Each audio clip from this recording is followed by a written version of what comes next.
Assalamualaikum warahmatullahi wabarakatuh. Selamat pagi, siang, sore, atau malam semuanya. Perkenalkan, nama saya Trisno Bayu Pamungkas dengan NPM 21067022200 dari Klasis DMB. Pada kesempatan kali ini, saya akan menjelaskan mengenai proses bisnis dan juga skenario yang menjadi tanggung jawab saya pada tugas kelompok ini, yang mana saya merupakan bagian dari kelompok yang membuat PT HAL. Seperti itu. Nah, sebelum masuk ke proses penjelasannya, saya ingin menginformasikan bahwa saya mempunyai tanggung jawab terhadap tiga modul, yang mana satu modul itu satu modul wajib dan dua modul ekstra. Yang modul wajib yaitu untuk modul training, yang menggunakan modul Employee Orientation and Training. Terus juga ada modul Advanced Salary, terus yang terakhir adalah modul Loan Management. Sekarang saya akan menjelaskan mulai dari modul yang pertama dulu, modul wajib, yaitu modul training. Untuk skenarionya sendiri, ini PT HAL baru saja selesai melakukan rekrutmen dan orientation terhadap karyawan baru, yaitu Sam, Chris, Top, and Casey, yang mana dia akan menjadi bagian dari tim baru pada Departemen Southeast Asia Operations. Nah, buat mempersiapkan para karyawan ini, PT HAL akan mengikutsertakan mereka ke dalam kegiatan training. Nah, kegiatan training yang dilakukan ini akan memanfaatkan modul e-learning dan employee orientation and training. Kedua modul ini akan membantu karyawan dalam melaksanakan kegiatan training dan menjalani tahapan pengembangan diri. Untuk setiap karyawan dan masing-masing akan diberikan materi pelatihan yang berbeda, yang ini disesuaikan dengan posisi yang dimiliki masing-masing orang. Nah, untuk saya sendiri kan di ini manajer operasi regional Asia Tenggara. Nah, ini saya assign course Project Management dan Operational Data Analytics. Terus kalau Chris sebagai analis pasar regional, saya assign pelatihan Quantitative Analytics sama Market Research and Trend Analysis. Nah, untuk top sebagai koordinator transportasi dan regulasi, saya assign pelatihan Logistics Management dan Transportation Regulatory Compliance. Terus terakhir buat Cassie, sebagai koordinator mitra pengemudi, saya assign pelatihan yaitu Partner Relationship Management dan Customer Relationship Management Tools. Nah, berdasarkan rincian pelatihan di atas, kita akan membuat skenario pelatihan sebagai berikut. Yang pertama, kita akan memasukkan data pelatihan yang akan diberikan kepada karyawan baru. Hasan sebagai kepala seksi training akan melakukan import master data training yang sudah dibuat. Nah, ini nanti kita buat master datanya sendiri dulu, buat eh, training programnya, terus kita import. Nanti hasilnya seperti ini.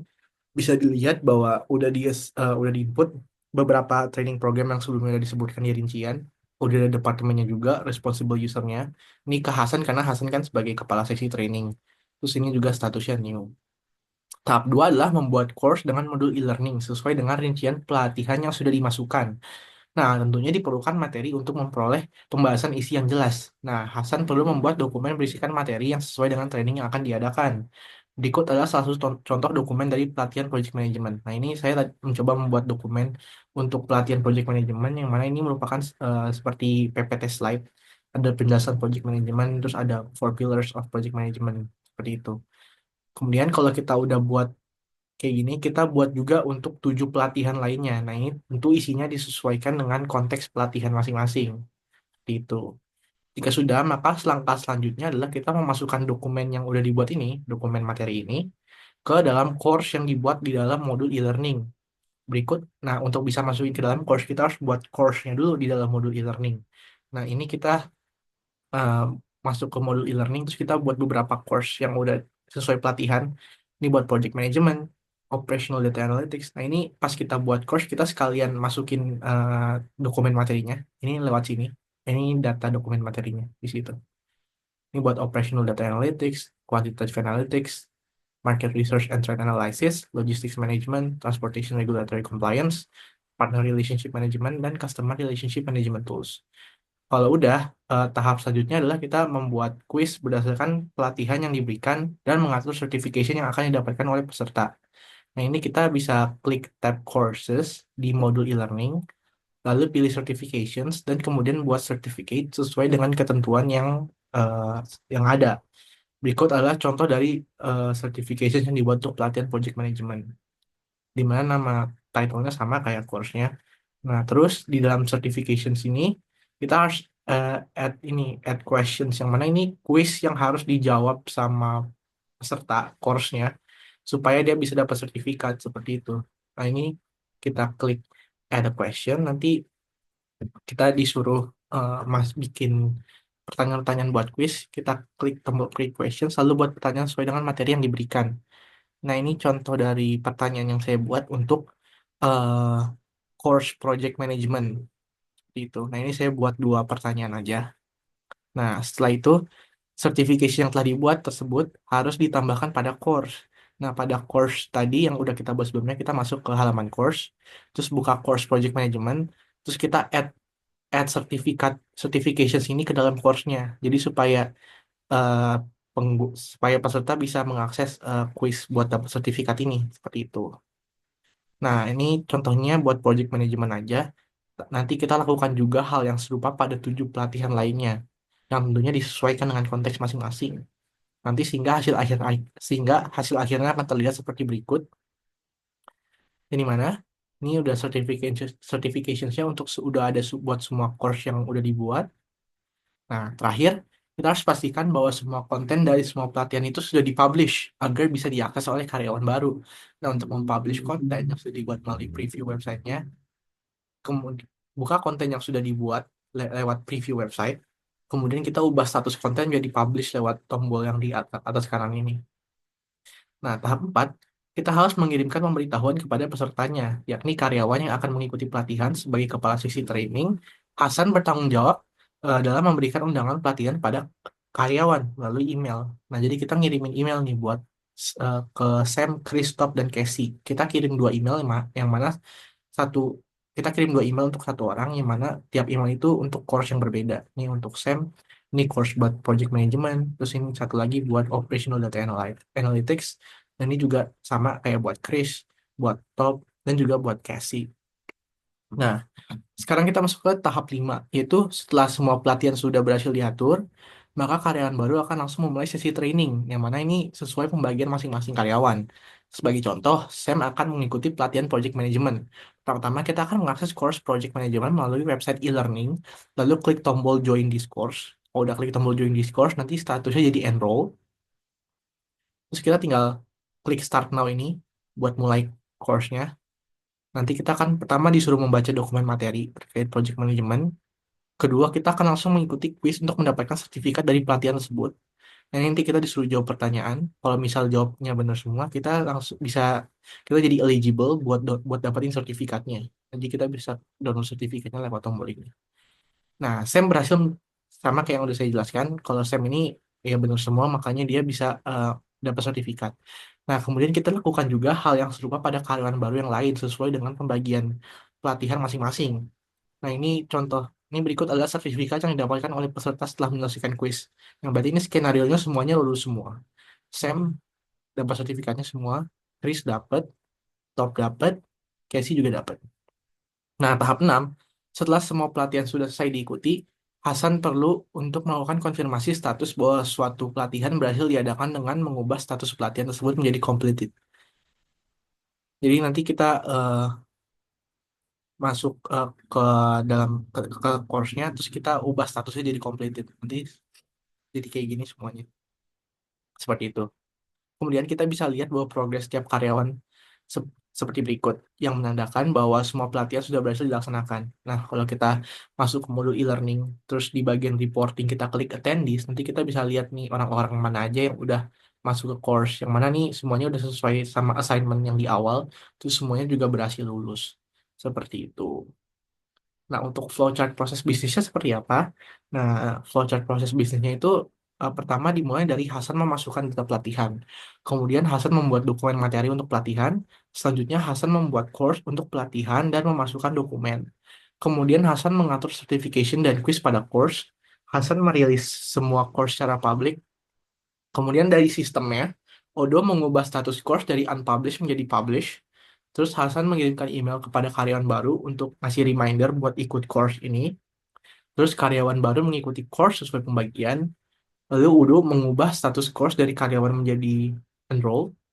Kemudian karyawan membaca materi dan mengikuti quiz. Kemudian Odo membuat dan memberikan sertifikat. Kemudian Odo mengubah status course menjadi completed dan Hasan menutup kegiatan pelatihan. Kemudian udah mengubah status pelatihan menjadi completed seperti itu dan proses selesai. Kira-kira itu untuk flowchart proses bisnis dari modul training seperti itu. Sekarang kita akan masuk ke modul selanjutnya yaitu modul ekstra yaitu loan management. Nah, untuk deskripsi skenario-nya seperti ini, di mana setiap tahun PT HAL itu menyediakan fasilitas pinjaman bagi karyawan. Pinjaman ini bertujuan untuk mendukung kebutuhan pribadi atau profesional karyawan, seperti biaya pendidikan, renovasi rumah, atau keperluan lainnya. Proses pengajuan pinjaman dilakukan secara online melalui sistem HRIS yang memastikan transparansi dan kemudahan bagi karyawan dalam mengajukan pinjaman. Nah, Syakir, seorang karyawan senior di PT HL, memutuskan untuk mengajukan pinjaman untuk biaya pendidikan lanjutan yang ingin dia ambil. Syakir memilih untuk memanfaatkan fasilitas pinjaman yang disediakan perusahaan karena kursus yang ia inginkan memerlukan dana sebesar 12 juta yang mana dia akan meminjam sebanyak 12 juta dengan durasi 12 bulan. Pada saat yang sama, Sam, seorang karyawan baru di divisi operations, juga merasa perlu mengajukan pinjaman untuk membeli motor baru yang dapat membantunya dalam perjalanan dinas. Saya mengajukan pinjaman sebesar 8 juta dengan durasi yang sama, yaitu 12 bulan. Berdasarkan deskripsi di atas, kita akan membuat skenario peminjaman seperti berikut, di mana pada tahap 1, Syakir dan saya melakukan pengajuan pinjaman uang sesuai dengan ketentuan di atas. Pertama, kita perlu membuka tab Loans and Advances di modul Employee. Kemudian pilih Request for Loan. Setelah itu, isi form loan request, kemudian melakukan compute installment, dan terakhir mensubmit form tersebut untuk mengajukan pinjaman.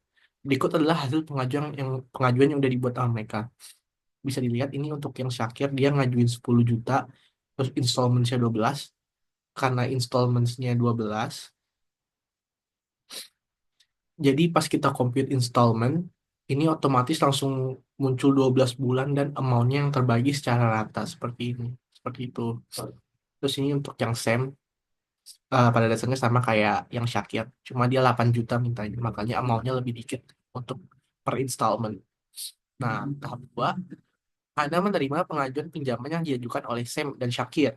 Sebagai manajer HR, Hana akan mengevaluasi pengajuan yang diberikan untuk menentukan apakah pengajuan bisa diterima atau tidak. Nah, pertimbangan utama yang dimiliki Hana adalah terkait masa kerja yang sudah dilakukan oleh karyawan, di mana perusahaan memiliki kebijakan internal yang mengharuskan peminjam memiliki masa kerja tertentu, misalnya 6 bulan atau 1 tahun, sebelum dapat mengajukan pinjaman. Syakir merupakan karyawan senior yang sudah bekerja cukup lama di PT HL, sedangkan Sam merupakan karyawan baru yang direkrut pada bulan ini. Dengan demikian, Hana hanya akan menyetujui peminjaman yang diajukan oleh Syakir dan menolak peminjaman yang diajukan oleh Sam. Berikut adalah tampilan dari pengajuan yang sudah diproses. Untuk Syakir, Hana langsung ngeklik approve, yang menyetujui peminjaman. Terus kalau Sam dia di reviews karena ya dia masih karyawan baru jadi belum bisa eh, dipertimbangkan untuk dipertimbangkan untuk melakukan peminjaman kepada perusahaan seperti itu. Nah, tahap 3 proses pengajuan berhasil diselesaikan dan sekarang status setiap pengajuan sudah berubah seperti berikut di mana buat Syakir dia approve, buat Sam dia reviews gitu. Nah, untuk flowchart proses bisnisnya seperti ini di mana proses dimulai, kemudian karyawan mengisi form pengajuan pinjaman, kemudian Odo menghitung jumlah pembayaran berdasarkan installment. Kemudian karyawan mensubmit form pengajuan peminjaman, kemudian Odo mengubah stage menjadi submitted. Nah, kemudian Hana harus menentukan status dari pengajuan yang diberikan, yang mana ini jadi conditional branching, di mana kalau tidak, Odo mengubah stage menjadi refuse, berarti ditolak, proses berakhir, dan kalau misalnya diterima, Odo mengubah stage menjadi approve, berarti prosesnya langsung berakhir juga. Seperti itu. Oke, sekarang kita next ke modul terakhir yaitu modul Advance Salary. Nah, untuk deskripsi skenario-nya seperti ini di mana setiap bulan PT HEL memberikan fasilitas Advance Salary bagi karyawan yang membutuhkan uang tunai sebelum tanggal gajian. Fasilitas ini dapat digunakan untuk kebutuhan mendesak seperti biaya medis, kebutuhan mendadak lainnya, atau alasan pribadi. Nah, Syakir, seorang karyawan senior di PT HEL, mendengar bahwa salah satu anggota keluarganya membutuhkan biaya pengobatan segera. Karena waktu yang terbatas, Syakir memutuskan untuk mengajukan advance salary agar bisa membantu keluarganya. Nah, Syakir ini mengajukan 1.500.000 sebagai advance salary dengan potongan gaji yang akan diterapkan di bulan berikutnya. Di sisi lain, Sam, seorang karyawan baru di PT Hal, memiliki suatu kebutuhan pribadi yang perlu dibayar bulan ini. Sam memutuskan untuk mengajukan advance salary sebesar 1 juta. Sebagai karyawan baru, Sam belum sepenuhnya memahami prosedur ini. Namun ia berharap bahwa pengajuannya bisa diterima.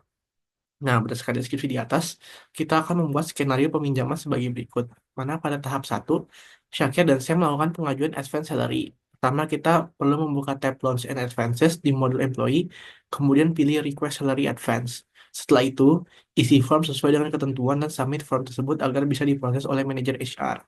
Berikut adalah tampilan dari pengajuan yang mereka buat.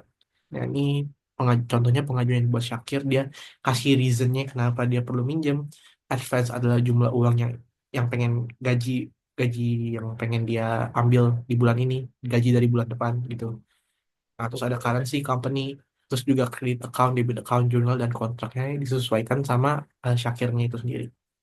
Sini juga buat Sam, pada dasarnya sama kayak Syakir, cuma dia alasannya berbeda. Oh ini karena urgent nih, karena kebutuhan pribadi seperti itu. Tahap tiga, proses pengajuan berhasil diselesaikan karena pengajuan